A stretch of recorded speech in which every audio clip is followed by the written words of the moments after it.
One man would try to unite the empire. One empire, one God, one emperor!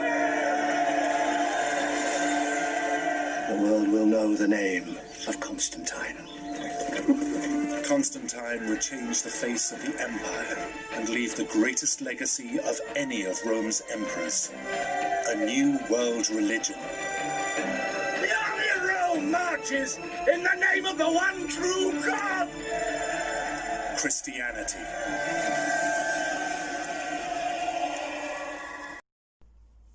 Good morning, everybody. Lovely to see you again. So I hope you enjoyed that little bit of that little clipping from the stories of the ancient Rome, rise and fall. Okay, if you would like to get this, it's really good to get. It's got 6 episodes, starting from Julius Caesar right through to the barbarian invasion. It's a really, really interesting little thing to get. You know, sometimes it's nice to watch a movie than to read a book. And I'm kind of like that. I have to kind of force myself to read, but I do try and do my best.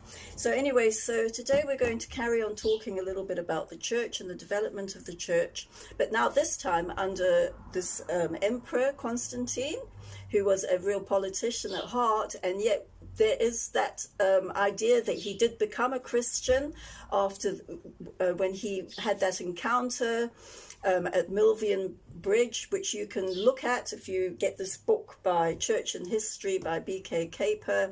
He had an experience whereby he was meeting his enemy from the south, and he was looking up at the sky, and there he saw the symbol of the cross. And he realized that he would be able to conquer. He felt that this was a sign from God that he would win this war against his counterpart. Okay, but we're going to carry on talking about the church, because the church really did change. Okay, the church changed during the Constantinian time. Firstly, of course, it was Constantine that brought in the Edict of Milan, which said that now all religions were to be tolerated throughout the empire. Contrary to popular understanding, that Constantine actually made Christianity the official religion of the empire. That is actually incorrect. He only later on the emperors actually did start to make Christianity the official religion of the empire. But during the time of Constantine, what he did was he brought in toleration of all religions. But because he himself had this encounter with the Christian God, of course, and he started to profess that he himself belonged to this movement of Christianity.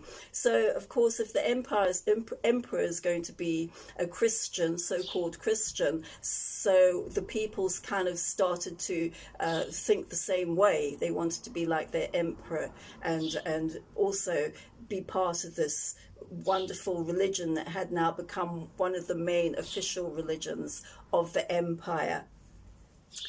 So this caused the church to change. Okay, before Constantine, during the time of its persecution, the people of Christ were poor. Okay, the church was poor. And there was no money. So because of that, they had the house churches, as I spoke about last time. But then also there was another characteristic about this movement. It was a pilgrim movement, okay? And the reason it was a pilgrim movement was because of the persecution. Christians realized that they didn't belong on this earth. They had this pilgrim mentality where they knew that their true home was in heaven. And of course, this was brought about through persecution. But all this changed when Constantine became the emperor, and he put Christianity on a platform And so because of that, the church became very popular, right? People started to come to the church. They wanted to be part of this movement. One of the reasons being because their emperor was one of these so-called Christians. Also, the church became powerful. They started to build cathedrals, they started to build big churches, huge big building programs, and because of this also the church became very prosperous. The leaders of the church now, they weren't shunned and despised by the majority of the Roman Empire. Now they became famous, they became very important people in the civil institutes of the time. And so this was the way that the church started to change. It was like a pendulum, for example. When you look at a pendulum, it swings from one side to the other.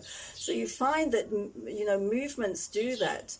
They will swing from one extreme to the other extreme. And in this case, the Christian movement, which is it's a human institution, isn't it? So it has all its faults and failures, which we find throughout church history.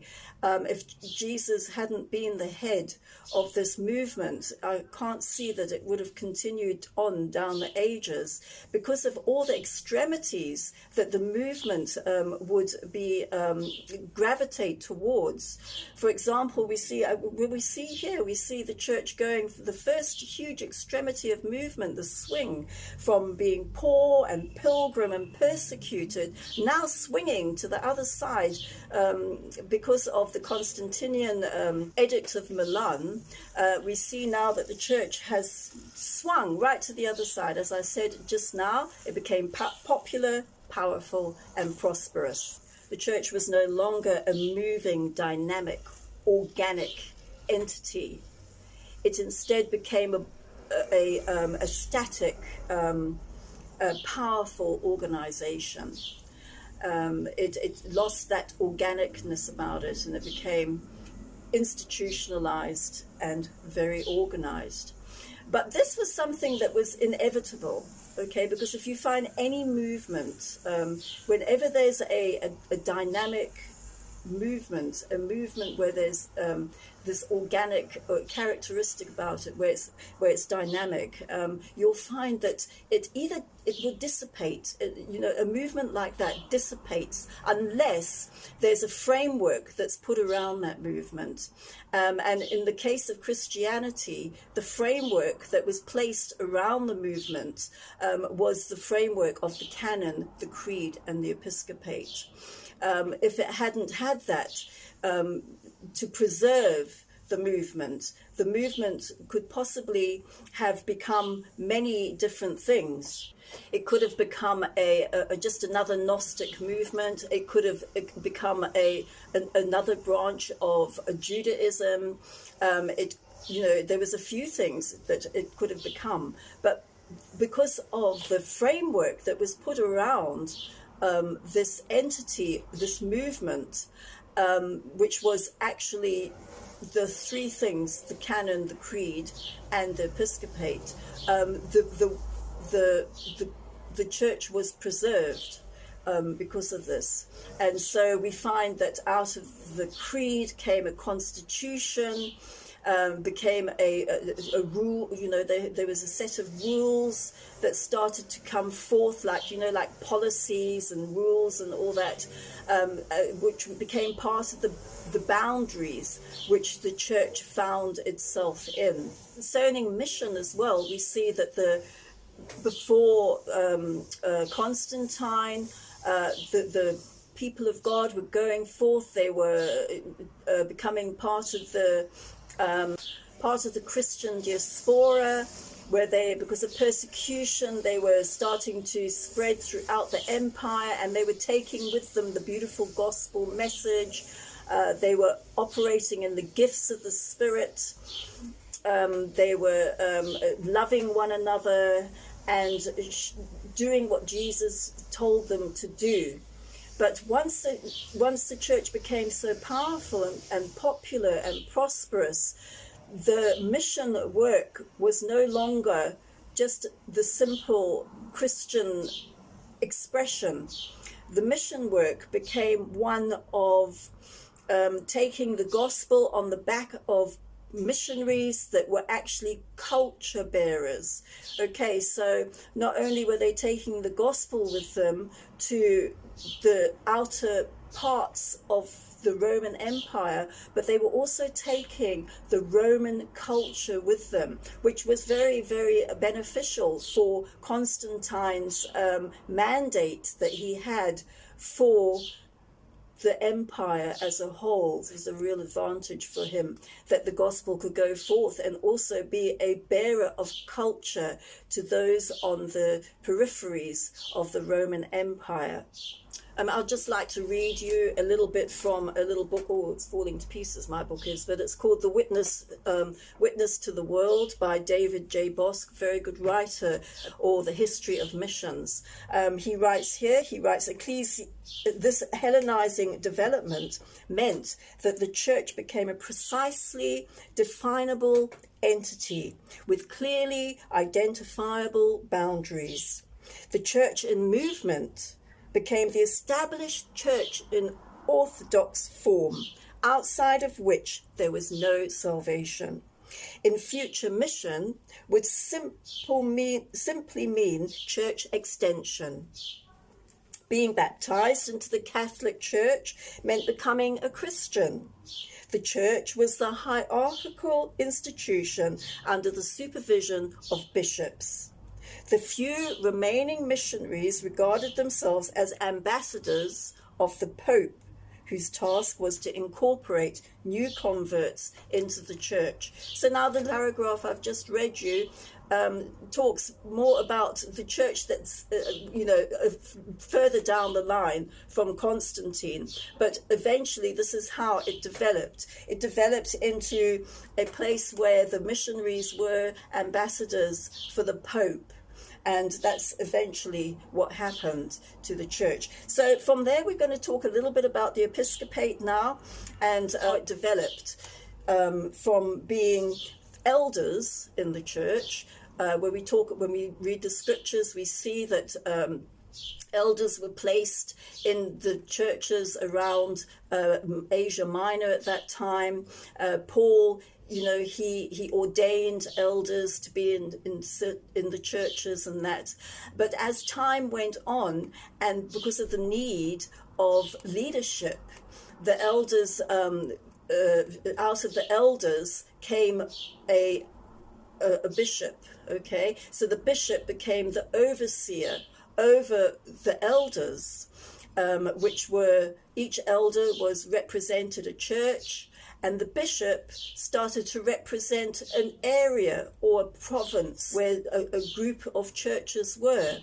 And then from the bishop, we see that metropolitan bishops then began to develop. Okay, where there was a big city, we see that there would be over the bishopric, there would be a metropolitan bishop.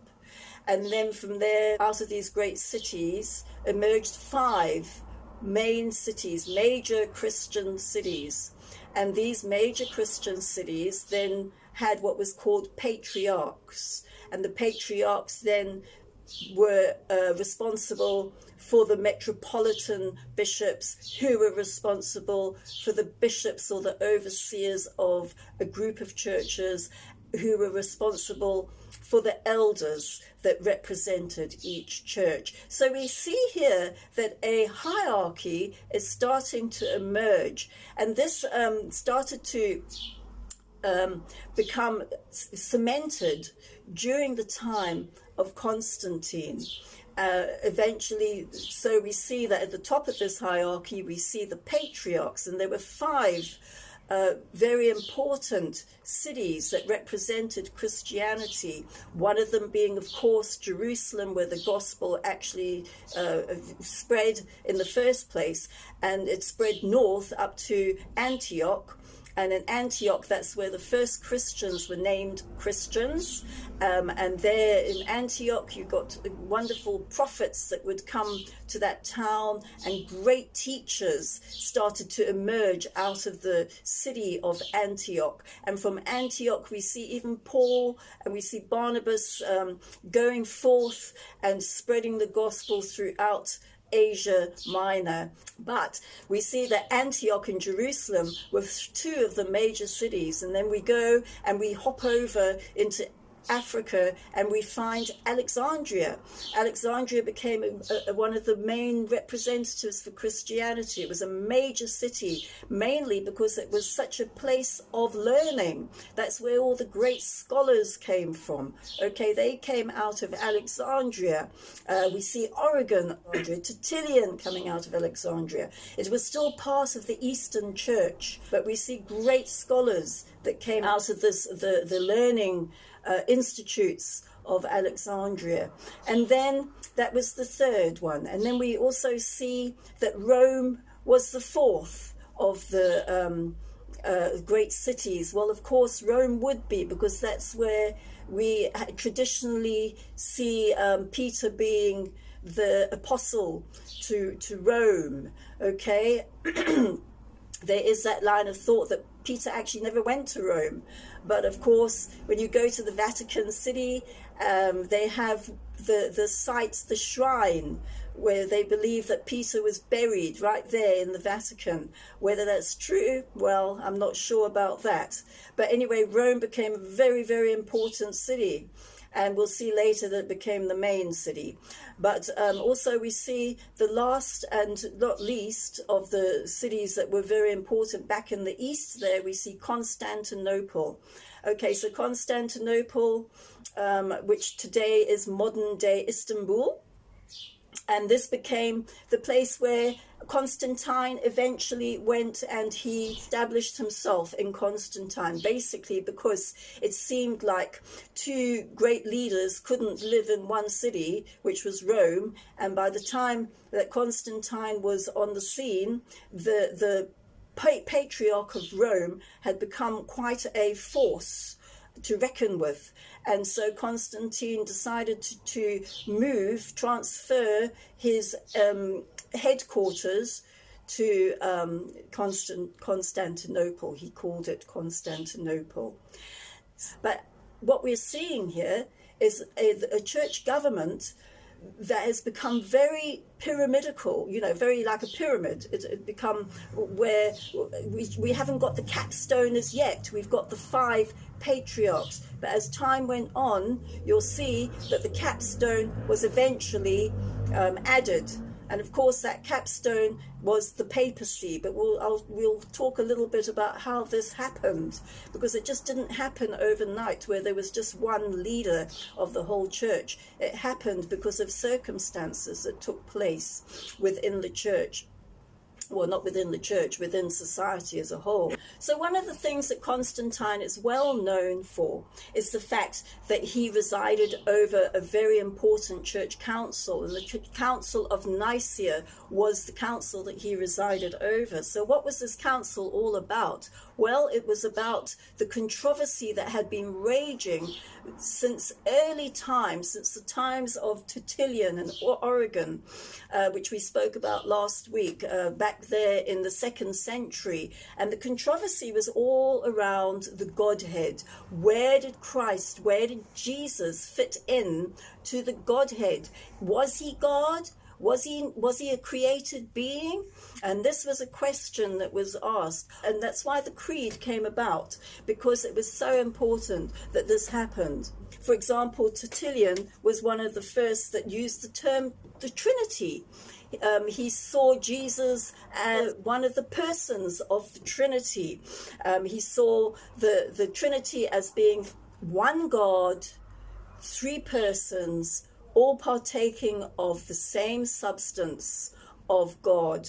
Okay, so this was Tertullian. Then we have Origen, and Origen came along and he said, well, no, the thing is that Jesus, okay, he was of the same substance of the Father, but to a lesser degree. And of course, then there was a huge big argument that started to rage around this whole subject. And then we have, later on, we see Sabellius popping up, coming along, this theologian. And theologians said, well, actually, no. How can God be three persons? It's not possible.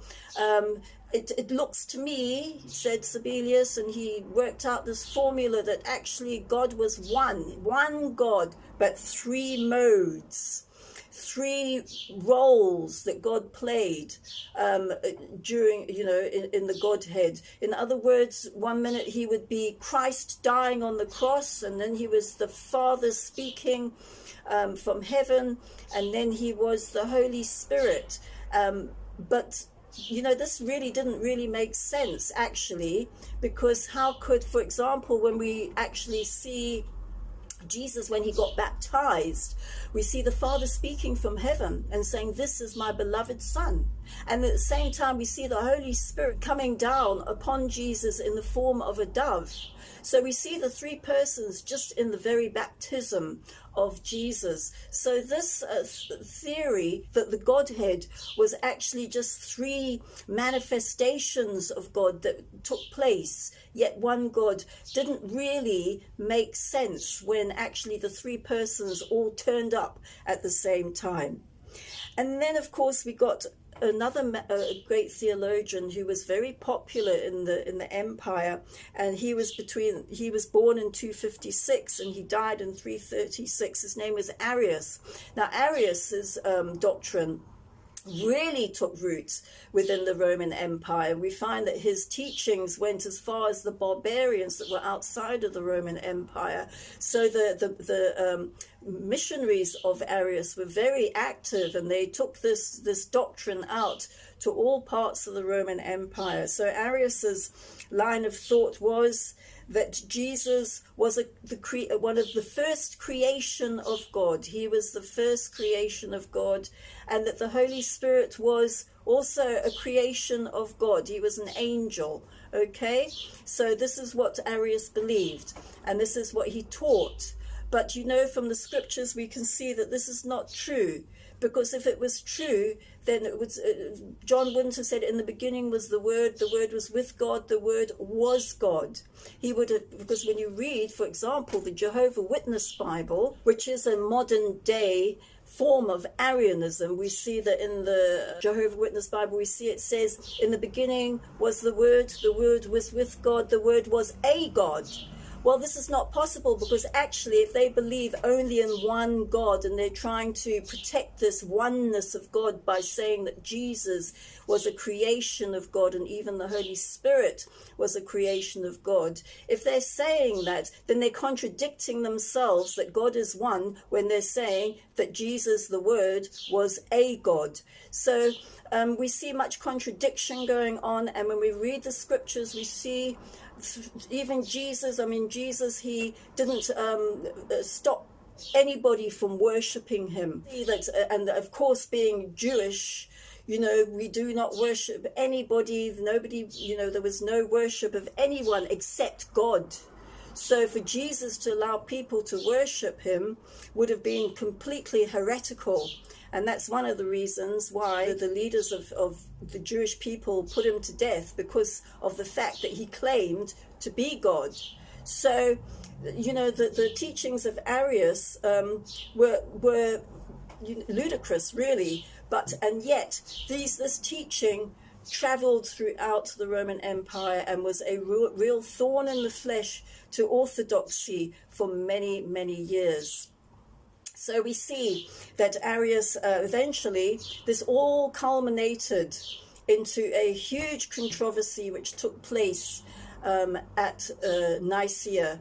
And of course, the emperor, who was very interested in all the dealings of Christianity, he was there to reside over this, this council. And of course, then these doctrines were hammered out at the council, and of course what came forth as triumphant was the Athanasian line of thought of the Trinity, of the triune God, one God, three persons, all of the same substance of God. But this didn't end the controversy, because for many years after that, the controversy raged. So I'm just going to leave you there. Thank you for joining me today. God bless you. See you next time.